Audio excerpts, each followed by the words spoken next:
xamante ne dañuy dox à la politicienne mais dañoo bëgg ay politiciens yoo xamante ne dañuy dox ci numtërati li nga xamante ne moom mooy njëriñu askan bi te tey période bii ñu toll ni njëriñu askan bi mooy tas assemblée nationale même bu nekkee ne période bi tas assemblée nationale baaxul ci Bassirou Diomaye à 100% parce que en octobre lañ ko war a voter li nga xam ne moom mooy budget de finance am bi mu war a doxal li nga xamante ne mooy entre 2024 ak 2025 mais man je trouve que la meilleure solution aujourd'hui c'est de prendre numtërati budget N-1 bi même bu nekkee ne concordé wul directement ak li nga xam ne mooy plan bi mu bëgg a teg mais moom moo gën ci sénégalais te tas assemblée nationale le 13 et que man wóor na ma ne sax ci caay-caay politique boobu lañ jëm ak ñoom. C'est important alors mais Mamy Samb dans cette histoire c'est-à-dire ce qu'il y a à retenir mooy que ni fu mu ne DPG bi kon jàpp nañ ko à la date du 13 et que le premier ministre Ousmane Sonko dinañu amal déclaration de politique générale am le 13 septembre ci jamono ji nga xam ñu bëri jàpp nañ du ñëw assemblée nationale ci jamono bi nga xamante ni ba tey ji sax ñu ñenn ñi am nañ ci incertitude jàpp nañ ni du ñëw mais lan la ñuy def kon dans ce cas-là ci moom tamit annonce bi mu ñu defal keroog bi ñu doon wax naan le 12 député di leen tal leneen lu dul nekk sax ay député foofu ñu bëri sous-entendre que ni dafay annoncé foofu que ni le 12 dañuy dissoudre li nga xamante ni moo di assemblée nationale mais su fekkee ni DPG bi dañ ko tenir à la date du 13 ce qui veut dire que ni assemblée bi duñ ko dissoudre le 12 comme moom ni mu ko annoncé woon. waaw xam nga Ousmane Sonko nit la koo xam ne dafa ànd ak génie politique boo xam ne. C'est quelqu'un qui profite de chaque occasion boo xamante ne am na ko ci wàllum communication pour jàllale message am nit la koo xam ne aussi il ne parle pas pour parler je pense le bu waxee am na sur une base boo xamante ne teg na ko fa moo tax ñenn ñi souvent ñiy wax naan dafay jiitu souvent le président Bassirou Diomaye ci ay jëfam man ma gëm ne ñoom ñaar dañoo déggoo ci lépp loo xamante ne dañu koy def ndax yaakaar naa ne sañ-sañam yeggul ci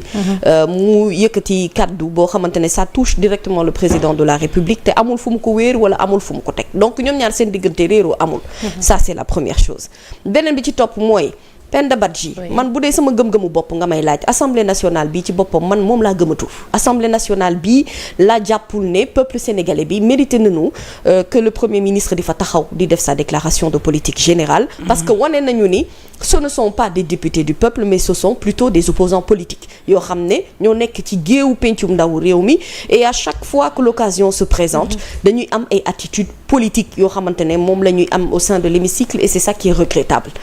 ma jàpp ni itam ne le rôle du député bokk na ci souvent bu fekkente ne yitte askan wi dafa taxaw nga fàtte sa yitte personnel u bopp wala sax sa yitte couleur de parti nga doxal li nga xamante ne moom la askan wi yitte woo te loolu la soxla et malheureusement depuis que cette 14e législature ñu teg ko fi te beneen bi itam mooy sax nag ñoom bi nga xamante ne changement de régime am na ba tey j'ai l'impression que c'est des opposants qui ne le disent pas mais qui ont peur de leur avenir de leur futur ba à tel point que lépp loo xamante ne war nañu ko am en termes de clairvoyance dañu koy manquer souvent ci ay actes yoo xamante ne dañu koy def Assemblée nationale qui ne les honore pas parce que c'est des rendez-vous encore une fois yoo xam ne dañu ko raté ak li nga xamante ne moom mooy le peuple sénégalais xam nga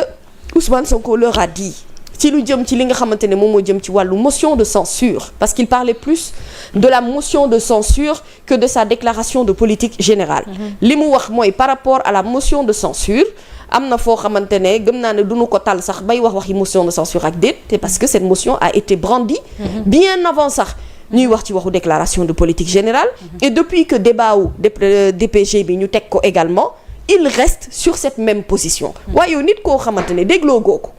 xamagoo lan lay indi assemblée nationale yow pare nga déjà pour am benn posture de revanchard est-ce que kooku am na njëriñ ngay taxaw jàkkaarloog moom di ko présenter déclaration de politique générale je ne le pense pas maintenant ñoom nañu xam ne également ñi ñu séqal bu dee ci géewu politique rek la ñu ko bëgg tënk ay nit lañ yoo xamante ne ils ont toujours eu une longueur d'avance sur eux le président Bassirou Diomaye ni mu doxalee ak ñoom moo leen di wan ne nit la koo xamante ne ni il n'est pas dénué de sens ba pare il est assez réfléchi par rapport aux actes qu'il pose et c'est quelqu'un qui est très conseillé sur le plan juridique mooy ne lépp lu muy def pour le moment nii wàcc gu ci benn yoon ci yoon bi par rapport ak li ko constitution may wala législation réew mi li nga xamante ne moom la tënk maintenant la vraie question est après l'erreur du règlement intérieur ak député yu Assemblée nationale est-ce qu'aujourd'hui ils sont pas en train de refaire les mêmes erreurs ci li nga xamante ne moom moo jëm depuis que la session extraordinaire président Bassirou Diomaye Diakhar Faye dugal ko jox leenu diir parce que c'était une stratégie pour gagner du temps ñu jàpp seen datu 11 boobu nga xam ne ñëpp jàpp nañ ne déjà la date du 11 ñu ngi koy tënkale ak les événements de World Trade Center. Ça pose problème parce que nous ne sommes pas dans un pays boo xam ne situation de crise dafay am ba ñuy war a mën a dund ay attentats ba ñu koy am similitude sax par rapport ak li nga xamante ne moom moo xewoon États-Unis te luñ dul ñaan ci sunu réew ndax jàpp nañu ne boobu ba tey jàmm gi ñu jafe woon mu ngi fi parce que ñi ñaa ngi am sañ-sañu am liberté de penser liberté d'exprimer li nga xamante ne moom mooy seenub gis-gis tant que c'est dans la réglementation et tant que amul dépassement gëm naa ne société ak démocratie noonu lay tëddee maintenant il faut pas que ñu jël Assemblée nationale def ko géew politique divisé boo xamante ne ay guerre de parti moo fay am ay guerre de positionnement moo fay am dama jàpp ne bu fekkente ne politique rek moo war a tax a am politique bi dañoo war a wàcc sur le terrain politique foofee le débat bi war a nekk et foofee ils vont trouver un premier ministre certes mais quelqu'un qui est responsable de parti qui s'appelle Ousmane Sonko mu jiite Pastef et sur ça c'est un jeu qu'il maîtrise extrêmement bien li muy def mooy dafay dox seen main il communique et il les touche te ñoom quand ils se sentent touchés automatiquement dañuy bëgg apporter la réponse te réponse boobu ngay apporter si elle n'est pas réfléchie elle est moins structurée mooy ne yow xeebel nga cay am plus que nit ñi di la ci naw wala di la ci jox cër déclaration de politique générale moom ala kulli alpenda day am fan lay amee ça c'est la grande question est-ce que dina am devant cette assemblée nationale là te ma jàpp ne assemblée bi dañu ko war a tas parce que président de la république bu saisiré les 7 conseils pour mën a xam ndax ban possibilité la am pour dissoudre cette assemblée nationale après 2 ans de service pour man c'est parce que dans la logique mu ngi meññ ci xelam ni war nañu mën a jëm ci loolu te lii itam la majeure partie des Sénégalais loolu la ñu d'accord ndax la majeure partie des Sénégalais